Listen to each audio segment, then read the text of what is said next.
He was just a factory worker, until they found him with the boss's daughter. The sirens were loud. Red lights flashed across the walls of mining station K9. Guards ran through the metal halls with heavy boots. Workers froze in fear, afraid to move or speak. Inside the storage block, a young human man named Reed was slammed against the wall. "Hands up," shouted the alien guard. "I didn't do anything," Reed shouted back, struggling. "You were found with her," the guard hissed, tightening the cuffs on his wrists. "With Elira, the High Commander's daughter." Reed's heart pounded. No one cared what really happened. All they saw was a human, worker and the daughter of the most powerful alien on the station, in the same room. That was all it took. Just 12 hours earlier, Reed's life had been normal. He worked in the lower engine bay, fixing broken panels and loading fuel cores. He kept his head down, followed the rules, and didn't speak unless someone asked. Humans weren't treated well on Station K9. They were the lowest class, cheap labor from a dying Earth. The alien leaders didn't care about their safety or comfort. Reed knew the rules. Stay quiet, stay invisible, stay alive. But then, she showed up. It was late. His shift was over.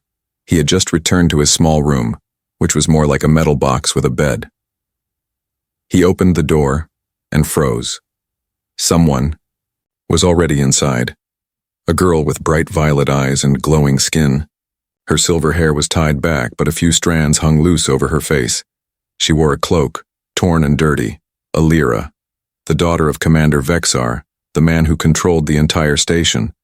She was sitting on his floor, breathing fast, holding her side. She looked up at him. "Please, don't tell anyone." Reed stepped back, confused. "Are you hurt?" She nodded. "Were you followed?" Again she nodded. He closed the door quietly behind him. For a long minute, neither of them said anything. Reed's mind raced. If someone found her here, he was dead. No questions, no trial, just gone. But something in her eyes stopped him from calling for help. She wasn't angry. She was scared, and she wasn't looking at him like he was dirt. She was asking him to trust her. He slowly walked over and handed her a bottle of water. "Why are you here?" he asked. She drank first, then whispered, "They think I found out something. I wasn't supposed to see it. My father, he's hiding something." Reed sat down, still unsure if this was a dream. "What did you see?" "I can't tell you," she said. "Not yet, it's too dangerous." "Then why come to me?" "Because you're the only human who doesn't look at me like I'm made of gold." Reed didn't sleep that night. He gave her his bed and sat on the floor watching the door. He wanted to ask 100 questions. But he didn't. He just made sure she had water and a warm blanket. By morning, he thought maybe she would leave. But when the guards burst in, weapons raised, she was still there. And now, as they dragged him through the corridors like a criminal, he knew exactly what everyone believed. "Human scum," one of the guards muttered. Thought he could touch the untouchable. Reed tried to speak, but they hit him in the back with a stun rod. Pain shot through his body. They threw him into a cell, cold and dark. "Wait for your trial," a voice said. "If there is one." As the door slammed shut, Reed leaned his head against the wall. His whole life he had been careful, safe, invisible, and now because of one night, he was at the center of something far bigger than himself. He didn't know where Elira was now. He didn't know if she'd speak for him. He didn't know if he'd survive. But one thing was clear. Nothing on this station was what it seemed. She hid in his quarters and begged him not to tell anyone. 3 knocks. Then silence. Reed blinked at the door. It was nearly midnight. He had just finished a double shift. His body ached. His clothes were stained with engine grease. No one ever knocked on a human worker's door. He opened it slowly, ready to shout, but the words never came. Because she was standing there, soaked, shaking, eyes wide with panic. Elira, the alien boss's daughter, The one who never walked these halls. The one who had everything. Power, status, safety. Now she stood barefoot, bleeding from her leg, her hands shaking. "Please," she whispered. "Let me in." Reed didn't move at first. His brain screamed at him to shut the door. If someone saw her here, if they thought he had touched her, he'd be dead before sunrise. But then she stumbled forward, and he caught her. Inside his small metal room, Alira dropped to her knees. She pulled off her cloak, revealing a long gash down her thigh. Her skin, usually glowing with health, was pale. "I escaped," she said, out of breath. "They were following me.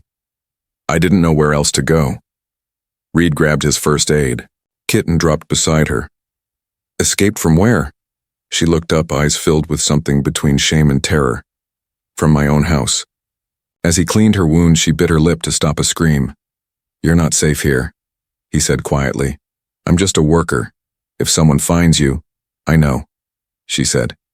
"That's why I picked your room." "Why me?" Alira met his eyes. "You're the only one who looks past me."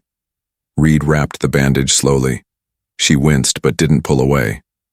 "I saw something," she whispered. "Something my father's people were doing. On the lower levels." "What did you see?" Her voice dropped to a whisper. "Human testing." Reed froze. "What kind of testing?" "I don't know all the details, but people go in. They don't come out." She clutched his sleeve. "They're building something, using humans. They think I know too much now." Reed backed away, pacing the room. "This is insane. Why would you come to me?" "Because you're not one of them. And you're not afraid to get your hands dirty."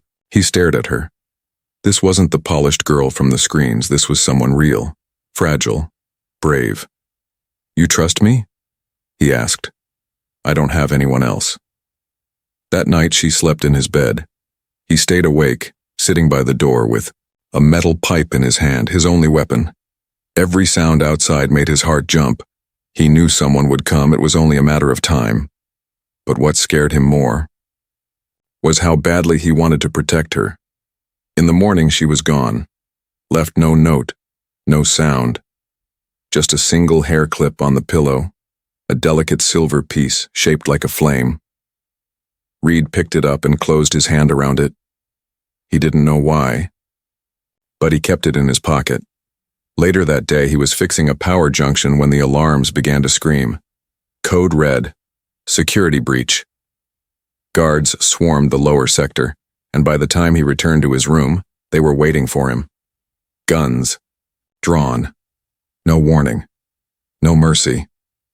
As they dragged him away, someone whispered in the comm, "We found the human.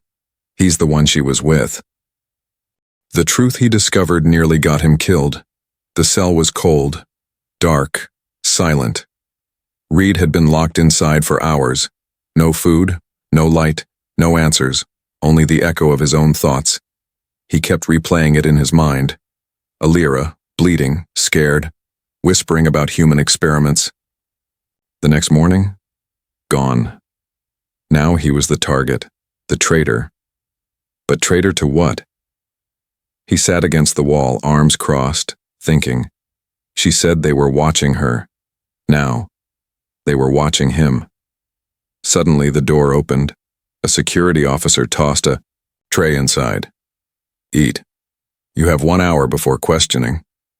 Reed stood slowly. He didn't care about the food. He cared about the card that had slipped onto the tray. It was thin, black, and marked with a strange symbol, a circle broken in half. Hidadio knew that symbol engineering level, power junction access. It wasn't random. Someone had sent him a message. Someone who knew.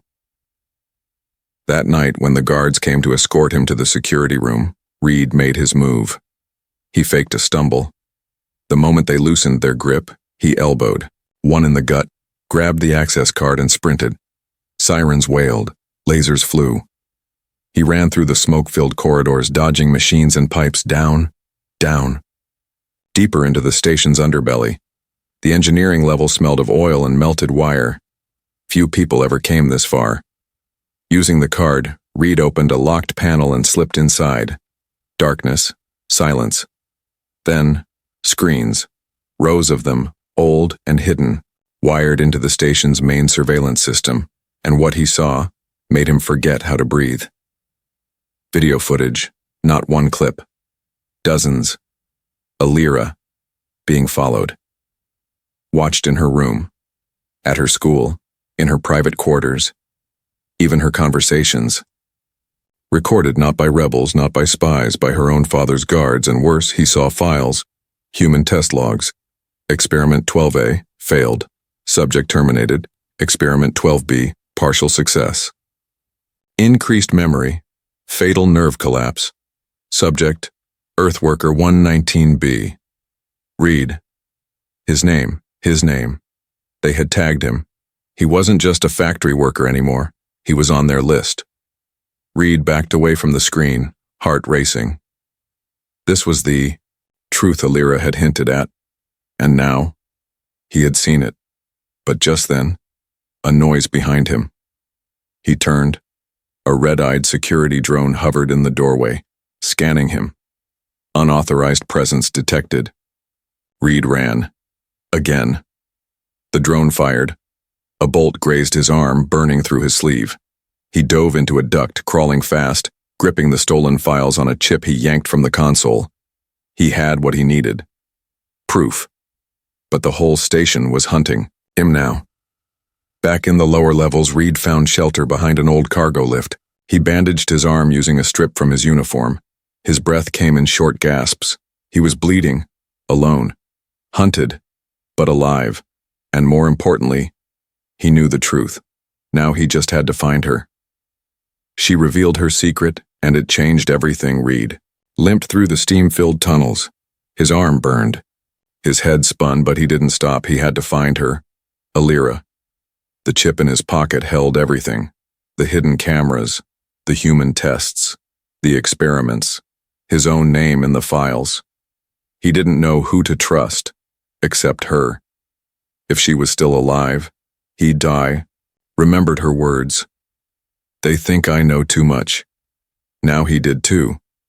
After 2 hours of crawling through dark maintenance shafts, he reached the lower service zone, far beneath the public decks.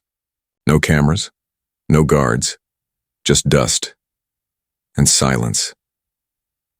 He knocked once on the metal grate of a small control room, then twice, then paused. Just like she had told him, days ago. The panel slid open, and there she was. Lyra stood in the shadows, hood pulled, low. Her eyes widened when she saw his wounds. You're hurt. You left me, he said, breathing hard. And now they want me dead. She pulled him inside quickly and shut the hatch. I had to disappear. If they saw me with you again, they'd kill you faster. Reed held out the chip. I found the truth. Everything. They were watching you. Planning tests on humans. My name is on their list. Lyra took the chip with shaking hands. I knew it, she whispered. I just couldn't prove it. Until now. She sat on the ground back against the wall. Her voice was quiet. You should know something. About me. Reed looked at her confused. I'm not just the commander's daughter. He raised an eyebrow. That's already big enough. She took a deep breath. My mother wasn't one of them. She was human. Reed froze. What? She died when I was young. They erased her from all records. My father said she was weak, unworthy. He raised me to be perfect, obedient, a symbol. But you're not, Reed said softly. No, she whispered. I'm half human, and that's why they don't trust me. That's why I had to hide. Reed sat down beside her. All the pieces fit now. The surveillance, the fear, her injuries. She wasn't just trying to help humans. She was one, part of one, and maybe that part made her brave enough to risk everything. Lyra looked at him. Do you still trust me? Yes, Reed said without hesitation. Even after I pulled you into this? You didn't pull me? I stepped in. He smiled slightly. You just didn't step out of the way. She smiled too, but only for a moment. We have to act fast, she said. My father is planning to move the test subjects off station. After that, no one will find them. Reed looked at her. Then we don't run. She blinked. What? We broadcast it. Where? Every screen on this station. Let the people see, let the soldiers hear. Let everyone know what your father is hiding. Alira nodded slowly. I know where the main control tower is. Reed tightened the bandage on his arm. Then let's make this right. They fled through the lower decks, with guards on every floor. The alarm went off the moment they left the service room. Security breach. Level 3. Every hallway turned red. Sirens screamed through the air. Doors began to lock behind them one by one. Reed and Alira ran through steam and shadows. They found us faster than I thought, Alira shouted. They probably tracked my blood. Trail, Reed replied, holding his injured arm. The lower decks were a maze of pipes, power lines, and rusted walkways. Most people avoided them. No cameras, no rules. Only old machines and forgotten secrets. But now they were the only way to the control tower. Alira stopped beside a broken door panel. Give me a minute. Reed kept watch while she hacked into the panel using a piece of scrap metal and her portable scanner. Above them, a voice echoed through the speakers. Security teams to all corridors. Kill the human on sight. Bring the girl alive. Reed swallowed hard. I've had better days. Alira smirked, even as her hands worked fast. I thought you liked adventure. I liked quiet maintenance jobs more. The door opened with a hiss. They slipped through just as footsteps echoed behind them. Inside, the corridor split into two paths. One leads to the guard barracks, she said. The other? To the gravity shaft. It can launch us 2 levels up. I like that one. They sprinted toward it, but halfway down, a metal gate dropped from the ceiling. Trapped. Alira turned to Reed, eyes wide. Plan B? I didn't know we had a plan A. Behind them, voices shouted. A squad of armed guards stormed into view, weapons raised. Reed grabbed a loose pipe from the floor. Get behind me. Alira raised her hands. I can fight too. I'm not letting you take another hit. She looked at him, then stepped beside him. Then we fight together. The guards charged. Blaster fire lit the hallway. Reed and Alira moved fast, dodging behind crates and striking back. She used her scanner as a pulse disruptor, knocking out lights and sensors. Reed swung the pipe like a warrior, blocking hits and pushing back attackers. They weren't trained soldiers, but they were determined. And sometimes, that was more powerful. One guard knocked Reed to the ground, fist raised. To strike, Alira tackled him, slamming the scanner into his helmet. Reed stood up, panting. You saved me again, she smiled. Get used to it. With the last guard down, they ran again, straight to the emergency lift chamber. Reed hit the button. The old platform rose with a screech, up through smoke, up through alarms, toward the station's central command level. As they reached the top, Alira leaned close. If we make it out of this, we will, Reed said. I'm not hiding anymore. Good, he whispered. I'm tired of hiding too. They stepped off the platform. The control tower. Door stood ahead, glowing, locked, protected. Beyond it, every screen, every speaker, every truth waiting to be told. The broadcast that shook the entire station. The control tower door was thick and locked. Alira dropped to one knee and started working on the panel. Inside, her hands were shaking, but her voice stayed steady. Reed stood behind her, holding the pipe. Tightly, footsteps echoed in the hall behind them. We don't have long, he whispered. I know, she said. I just need to break the tower's firewall. English, please. I'm hacking it. Good. Say that next time. The door clicked, opened. They ran inside. The tower was full of screens, hundreds of them, showing every floor, every room, every worker on the station. In the center stood a tall command console. This was the heart of it all. The truth, and the lie, lived here. Alira plugged the stolen chip into the system. Footage loaded, audio logs, test files, camera feeds of humans being taken to medical labs, files stamped with the commander's personal seal. The system warned, sensitive data, classified, do not transmit. She smiled.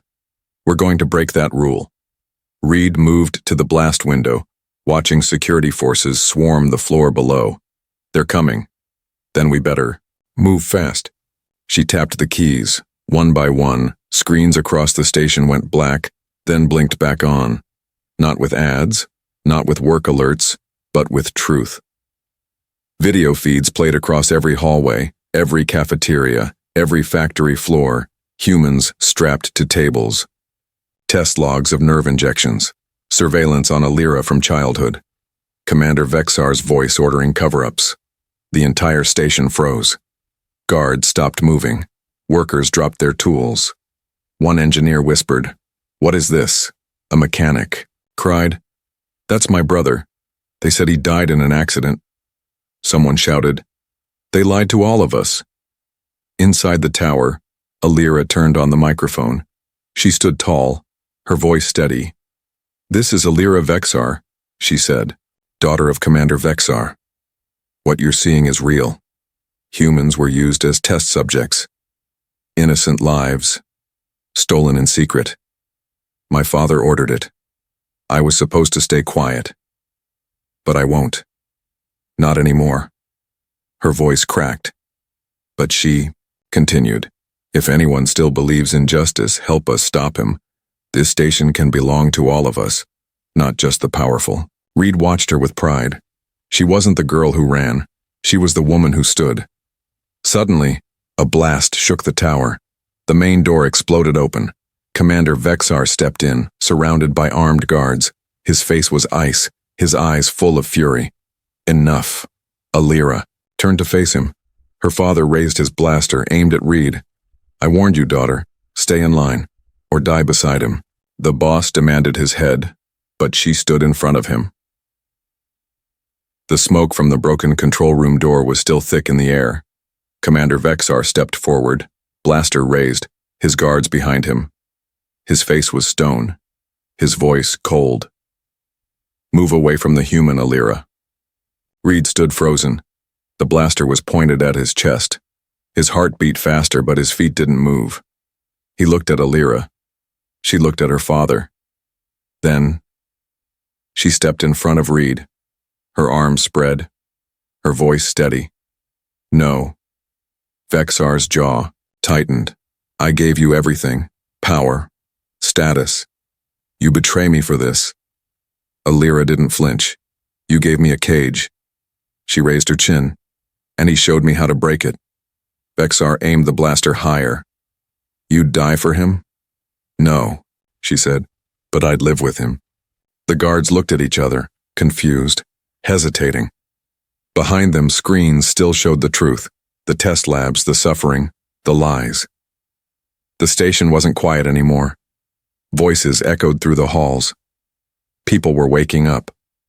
One of the guards lowered his weapon, then another, then another. Vexar turned around. "What are you doing?" "We took an oath to protect the station," one soldier said, "not to cover up murder." "She's your daughter," another added. "And she's right." Vexar shouted in rage. He aimed the blaster again, but a guard tackled him from behind. Undo. Weapon hit the floor with a clang. Reed kicked it away. The rest moved in, cuffs ready. Commander Vexar, once the most feared man on the station, was dragged out of the room in silence. Reed leaned back against the wall, breathing hard. Lyra turned to him. "You okay?" she asked. He smiled. "I think, for the first time in a long while." She stepped closer and kissed him. It wasn't loud or dramatic. It was soft, real, true. Later, the station council met. With Vexar removed, Lyra was offered his position. She refused. "I don't want to rule," she said. "I want to rebuild." Reed was offered a shuttle off the station. He turned it down. "I helped fix machines," he said. "Now I'll help fix this place." Together they worked side by side, human and alien, equal, And when people asked how it all started, they told a simple story of a girl with secrets and a human who listened, and how the truth broke through steel walls. Because sometimes things aren't as they seem. Sometimes the one you're told to fear is the one worth fighting for.